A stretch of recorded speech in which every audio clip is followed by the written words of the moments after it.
Good morning सभी को। आज संडे है तो मैंने सोचा कि कोई पढ़ाई से रिलेटेड वीडियो बनाएं और छोटा सा वीडियो बनाएं, क्योंकि संडे को और भी बहुत सारे काम रहते हैं। तो हम लोग बहुत ही छोटे वीडियो के अंदर, जैसे कि हमारा टॉपिक तो चल रहा था बेसिक्स ऑफ केमिस्ट्री, लेकिन हम लोग उसी टॉपिक के बीच में रसायन विज्ञान के कुछ महत्वपूर्ण सूत्रों की बात करेंगे, जिनको आपको बार बार याद करने की ज़रूरत होती है और वो क्वेश्चंस जो हैं बार बार एग्जाम्स में पूछे भी जाते हैं। तो हम लोग कुछ ऐसे सूत्र देखेंगे जो बहुत ज़्यादा इम्पोर्टेंट हैं। तो हम शुरुआत करते हैं। तो हेडिंग हो जाएगी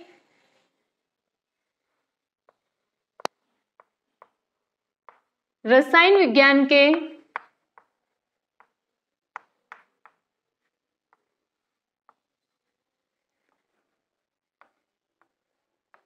अति महत्वपूर्ण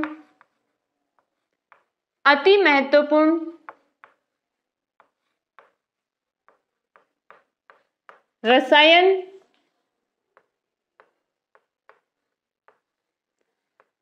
जो बार बार एग्जाम्स में पूछे हुए हैं। तो इनको आपको क्या करना होता है, बार बार देखना होता है, तो वो आपको अपने आप ही याद हो जाता है। बहुत सारे बच्चे क्या करते हैं, एक चीज को 10-10 बार 20-20 बार पढ़ के इस तरीके से रटने की कोशिश करते हैं। तो बहुत सारी चीजें मानते हैं कि याद करने वाली होती हैं, लेकिन वो एक ही बार में याद नहीं होती हैं। याद करने का मतलब ये होता है कि आपके आंखों से जब वो बार बार नजरों से निकलेगी, आप उसको बार बार देखोगे, बार बार मेमोराइज करोगे, तो वो अपने आप ही आपको याद हो जाएगी और उसका क्वेश्चन आप सोल्व कर लोगे। तो सबसे पहला हमारा सूत्र है CaO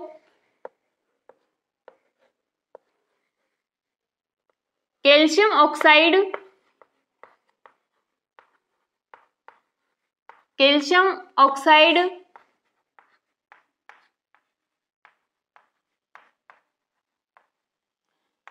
और इसका सूत्र होता है CaO। अब ये कैसे बना वो आपको अच्छे से क्लियर हो गया होगा मेरे पिछले वाले वीडियो अगर आपने देखे होंगे तो।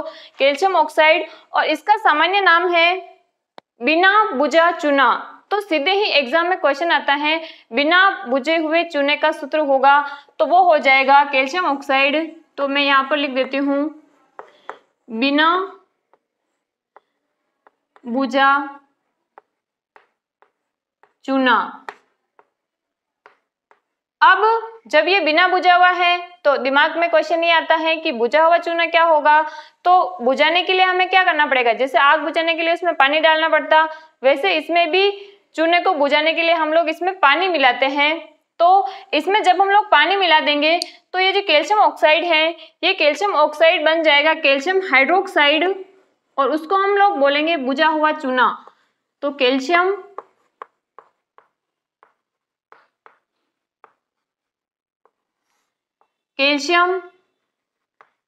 हाइड्रोक्साइड और इसका सूत्र होगा CaOH का होल ट्वाइस और इसको हम लोग बोलेंगे बुझा हुआ चूना।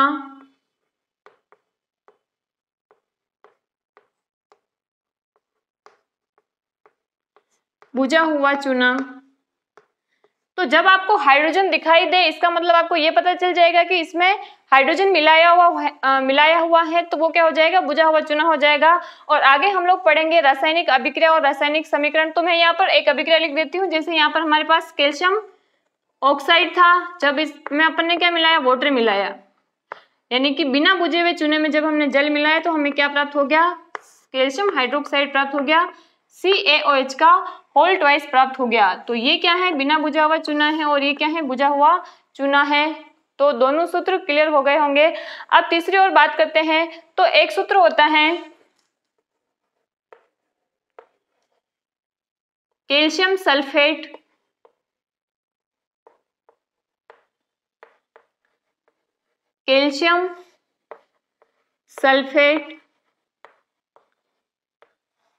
अब इसमें देखो, एक होता है CaSO4.2H2O और इसको हम लोग बोलते हैं जिप्सम। इसको हम लोग बोलते हैं जिप्सम। तो आपको सूत्र याद रखना है, जिप्सम हो जाएगा हमारा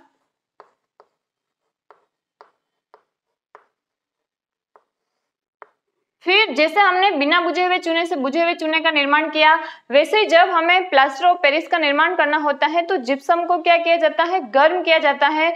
तो यहाँ पर जो 2 जल के अणु है, यहाँ पर बचा हुआ जल का अणु मात्र आधा जल का अणु रह जाता है, तो इसको हम बोलते हैं पीओपी, प्लास्टर ऑफ पेरिस। तो नेक्स्ट हो जाएगा, ये भी कैल्शियम सल्फेट ही है, लेकिन यहाँ पर सूत्र में अंतर है। कैल्शियम सल्फेट ही है, बट इसका सूत्र हो जाएगा CaSO4.12H2O। और इसको हमने कैसे बनाया, जिप्सम से ही बनाया है। तो यहाँ पर ये हो जाएगा प्लास्टर ऑफ पेरिस, पीओपी बोला जाता है।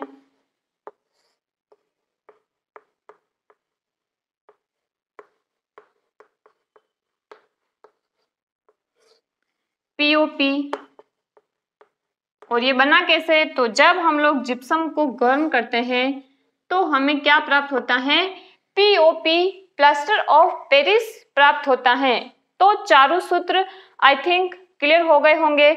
अब हम लोग नेक्स्ट बात करते हैं। तो एक आता है NaCl, सोडियम क्लोराइड, जो कि क्या है, साधारण नमक है। तो नेक्स्ट हो जाएगा सोडियम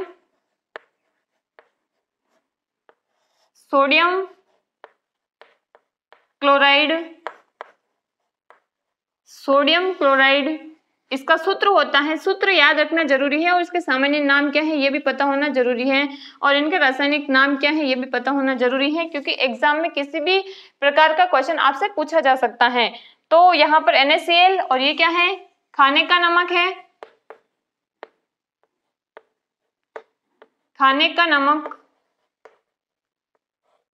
या इसको साधारण नमक बोला जाता है।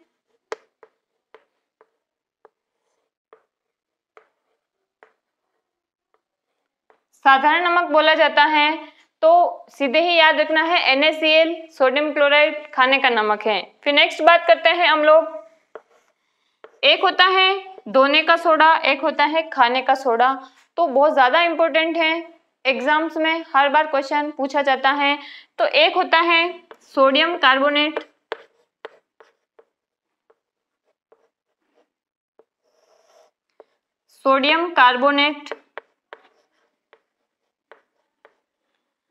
और सूत्र ध्यान होना बहुत जरूरी है, सोडियम कार्बोनेट Na2CO3। अब ये फॉर्मुलेशन कैसे हो रहा है, फॉर्मूले का निर्माण कैसे हो रहा है, ये मैंने मेरे पिछले वाले वीडियो में बताया था। तो आपको समझ में आ रहा होगा कि ये मैं 2, 3, 1, 2 किस तरीके से जो सूत्र लिख रही हूँ वो आपको समझ में आ रहा होगा।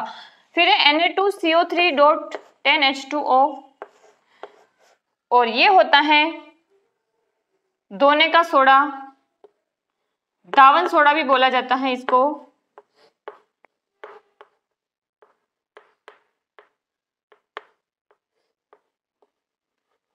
धावन सोडा।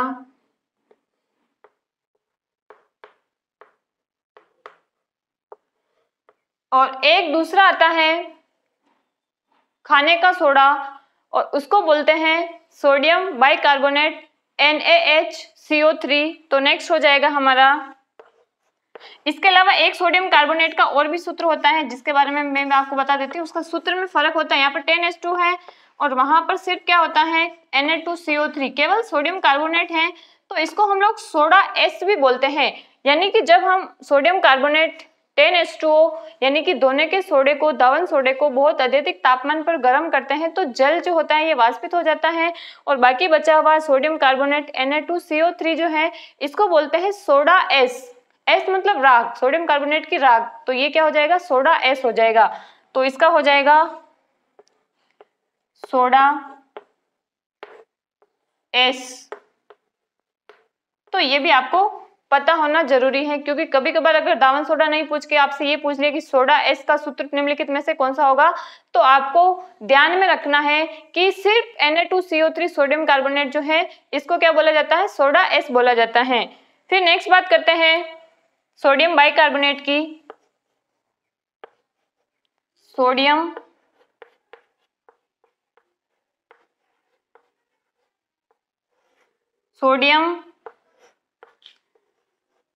बाइकार्बोनेट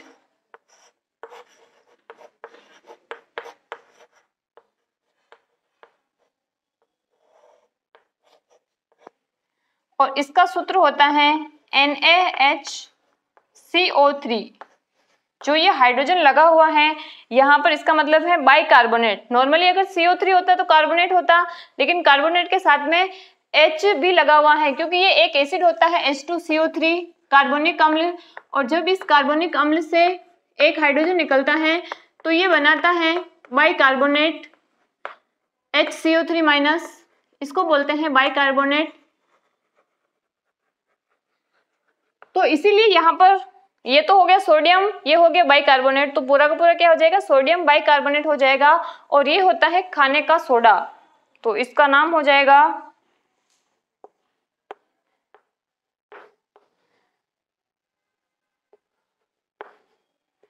खाने का सोडा। अब देखो, आपको ये दोनों, इन दोनों में कंफ्यूजन हो सकता है कि कौन सा धोने का सोडा होगा और कौन सा खाने का सोडा होगा। तो एक नाम आप याद रख लो, तो दूसरा जो होगा वो अपने आप ही दूसरे का नाम हो जाएगा। तो जैसे कि सोडियम बाइकार्बोनेट, अब देखो इसको याद रखने का एक तरीका बताती हूँ। जब आपके किसी भी फ्रेंड का बर्थडे होता है या कुछ भी पार्टी वगैरह लेनी होती है, तो आप उसको बोलते हो कि अब तेरे को पार्टी देनी पड़ेगी। फिर वो पार्टी देता है, होटल्स वगैरह में लेके जाता है, अपने को बढ़िया से खाना वाना खिलाता है, नाश्ता वास्ता करवाता है, जो भी अपन खाना चाह रहे हैं वो खिलाता है। और फिर बाद में अपने को कोई मतलब नहीं रहता है उससे, और अपन क्या बोल देते हैं, बाय बाय बोलते हैं कि हम लोग हमारे घर पे जा रहे हैं। तो बाय मतलब तुम खाकर बाहर निकले हो तो बाय। तो जिसमें बाय लगा हुआ है बाइकार्बोनेट, वो क्या हो जाएगा, खाने का सोडा हो जाएगा। तो आई थिंक सोडियम बाइकार्बोनेट को खाने का सोडा बोलते हैं। ये आपको समझ में आ गया हो। एक महत्वपूर्ण सूत्र जो बार बार एग्जाम्स में पूछा जाता है वो है फिटकरी। फिटकरी जिसका उपयोग पानी के शुद्धिकरण में करते हैं, और इसको है ना पोटास एलम भी बोला जाता है। और वो पोटास एलम क्यों बोला जाता है वो अभी आपको सूत्र से समझ में आ जाएगा। पोटास मतलब इसमें एक पोटेशियम का सल्फेट होता है, और एलम मतलब इसमें एक एल्यूमिनियम का सल्फेट होता है। इसीलिए फिटकरी को क्या बोला जाता है, पोटास एलम भी बोला जाता है। तो इसका सूत्र हो जाएगा पोटास यानी कि पोटेशियम का सल्फेट, एलम मीन्स एल्यूमिनियम का सल्फेट, .24H2O। ये क्या है, फिटकरी है, और जल के शुद्धिकरण में इसका यूज किया जाता है।